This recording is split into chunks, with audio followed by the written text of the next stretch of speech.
Assalamualaikum warahmatullahi wabarakatuh. Perkenalkan, saya Muhammad Saifullah.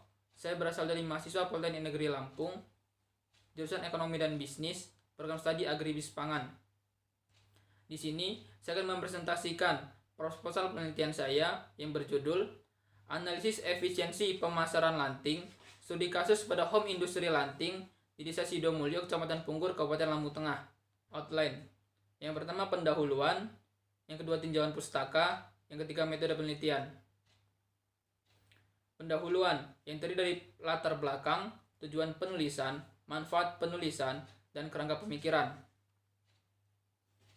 Latar belakang, sektor pertanian sangat penting dalam proses pembangunan perekonomian pertanian, yaitu untuk meningkatkan produksi dan produktivitas suatu komoditi, meningkatkan devisa negara, menunjang kegiatan industri, mengembangkan sistem pemasaran, produk hasil pertanian, mengoptimalkan pemanfaatan sumber daya lahan, serta meningkatkan pendapatan dan kesejahteraan petani. Peningkatan sektor pertanian dapat didukung dengan adanya suatu kegiatan usaha mikro kecil dan menengah UMKM di tengah masyarakat. Selanjutnya, UMKM olahan hasil pertanian. Usaha mikro, kecil, dan menengah selain dapat menunjang peningkatan sektor pertanian, yaitu dapat berperan dalam penyerapan tenaga kerja. Seiring dengan semakin berketatnya pertanian di sektor pertanian, maka dituntut pula agar dapat memacu pusat-pusat pertumbuhan baru yang dapat memberi pengaruh terhadap pembangunan. Komoditas pertanian di bidang pangan yang memiliki prospek untuk dikembangkan lebih lanjut guna memenuhi kebutuhan pasar domestik maupun pasar internasional, itu salah satunya adalah ubi kayu. Ubi kayu merupakan tanaman yang potensi untuk dikembangkan karena ubi kayu sudah dikenal luas oleh petani serta dapat tumbuh dengan mudah. Selanjutnya, ubi kayu di Provinsi Lampung sempat menempati sentra penghasil ubi kayu terbesar di Indonesia. Jumlah produksi ubi kayu per tahunnya rata-rata mencapai 7.136.559 ton per tahun. Data produksi ubi kayu pada kurun waktu 5 tahun terakhir yang ada di Provinsi Lampung disajikan pada tabel 1. Data produksi kayu di Provinsi Lampung dari tahun 2013 sampai 2017 dengan rata-rata luas panen 271.629 hektar per tahun dengan produktivitas 262,64 hektar per tahun dengan produksi per tahunnya yang saya ucapkan tadi 7.136,559 ton per tahun. Meskipun terus mengalami penurunan dari tahun 2013 sampai 2017, namun tetap menjadikan produksi Lampung sebagai penghasil ubi kayu terbesar di Indonesia. Penyebab terjadinya penurunan produksi ubi kayu di Provinsi Lampung yaitu berkurangnya luas lahan karena beralih fungsi menjadi perumahan dan pertokoan. Selanjutnya, pemilihan lokasi. Saya memilih lokasi di Kecamatan Punggur, Kabupaten Lampung Tengah. Jadi Kabupaten Lampung Tengah merupakan salah satu kabupaten yang menghasilkan ubi kayu paling banyak yang ada di Provinsi Lampung.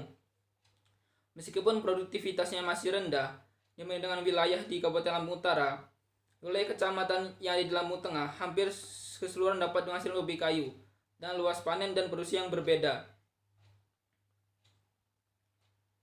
Komoditas ubi kayu yang diproduksi oleh Kabupaten Lampung Tengah dapat diolah menjadi berbagai macam jenis olahan yang pangan, misalnya stik singkong, opak, selondok, dan lanting.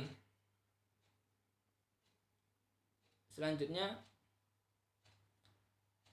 daftar jenis olahan makanan ringan yang diproduksi di Home Industri Bapak Nuri di Desa Sidomulyo, Kecamatan Punggur, Kabupaten Lampung Tengah 2020. Dapat disajikan pada tabel 2. Tabel 2 menunjukkan Jumlah olahan makanan ringan yang ada di Desa Sidomulyo, Kecamatan Pungur, Lampung Tengah. Dari data tersebut menunjukkan bahwa jumlah yang berbeda-beda,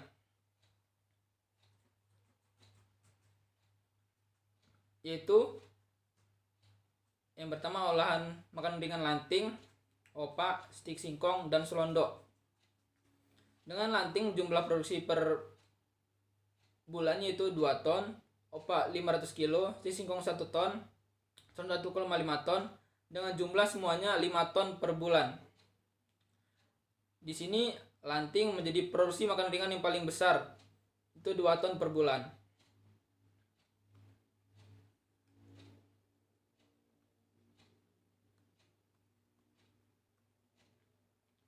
Selanjutnya, usaha pemasaran. Dari suatu usaha yang dijalankan dikatakan efisien apabila mampu mendistribusikan hasil produksi kepada konsumen dengan biaya semurah-murahnya dan mampu mengambil keuntungan yang adil kepada semua pihak yang ikut serta di dalam kegiatan produksi dan pemasaran.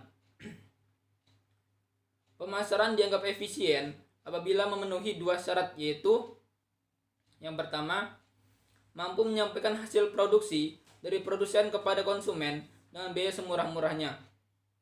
Yang kedua, mampu mengadakan pembagian yang adil dari keseluruhan harga yang dibayarkan konsumen akhir kepada semua pihak yang terkait dan kegiatan pemasaran tersebut.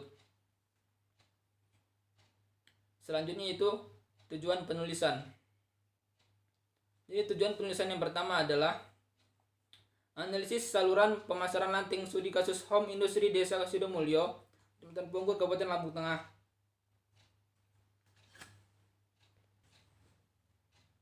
Yang kedua, analisis margin pemasaran lanting di studi kasus home industri di Desa Sidomulyo, Kecamatan Pungur, Kabupaten Lampung Tengah.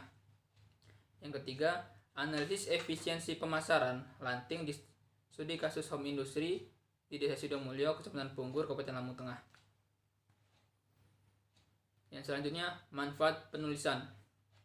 Yang pertama, bagi peneliti dapat dijadikan sebagai pengetahuan dan bagian dari proses belajar yang harus ditempuh untuk salah satu syarat yang diajukan dalam memperoleh gelar sarjana terapan pertanian di Politeknik Negeri Lampung. Yang kedua, bagi peneliti lain diharapkan dapat digunakan sebagai bahan pembanding sebelum melakukan penelitian yang serupa. Yang ketiga, bagi para pengambil kebijakan agar menjadi bahan informasi dan pertimbangan sebelum menentukan kebijakan lain yang terkait dengan alur pemasaran lanting. Selanjutnya, kerangka pemikiran analisis efisiensi pemasaran lanting studi kasus pada home industri lanting di Desa Sidomulyo, Kecamatan Pungur, Kabupaten Lampung Tengah. Itu yang pertama, pelaku usaha atau produsen yang memasarkan produk lanting dengan menggunakan lembaga pemasaran.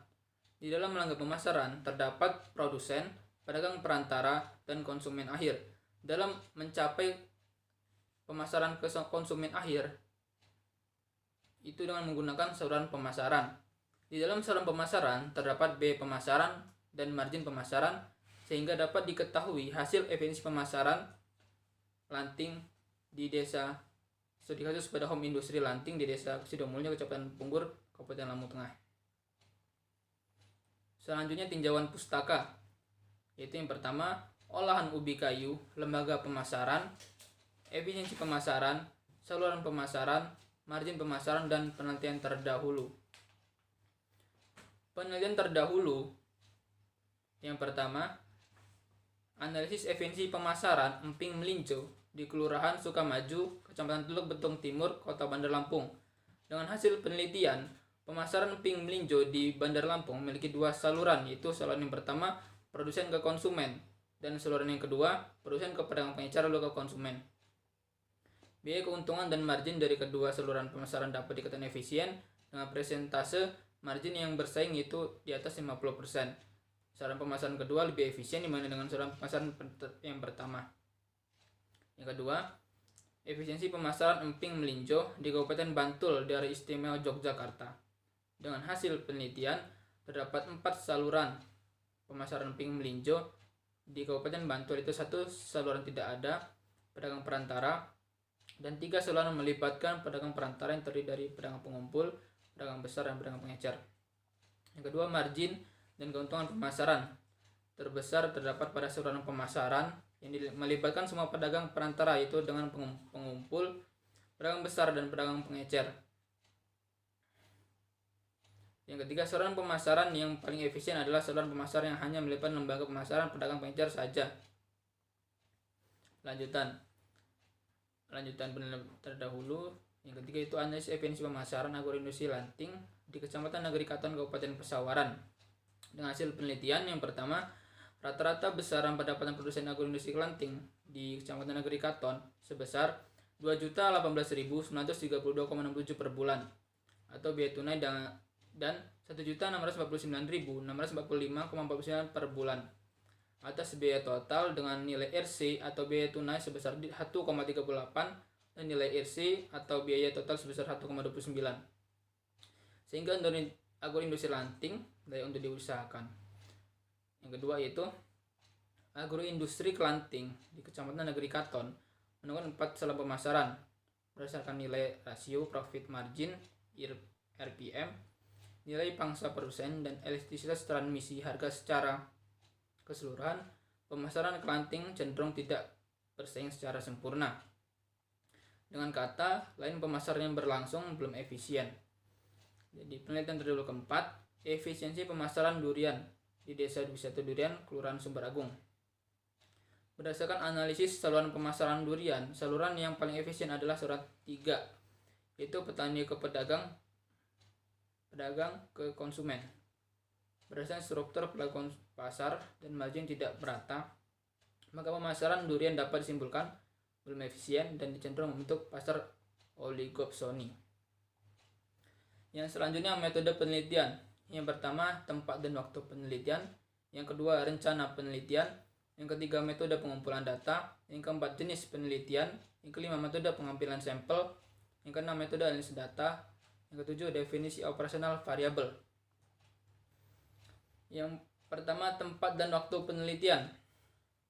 Jadi saya mengambil tempat penelitian di Desa Sidomulyo, Kecamatan Punggur, Kabupaten Lampung Tengah. Dan waktu penelitian dilaksanakan pada Mei 2020 sampai dengan Juli 2021. Rancangan penelitian.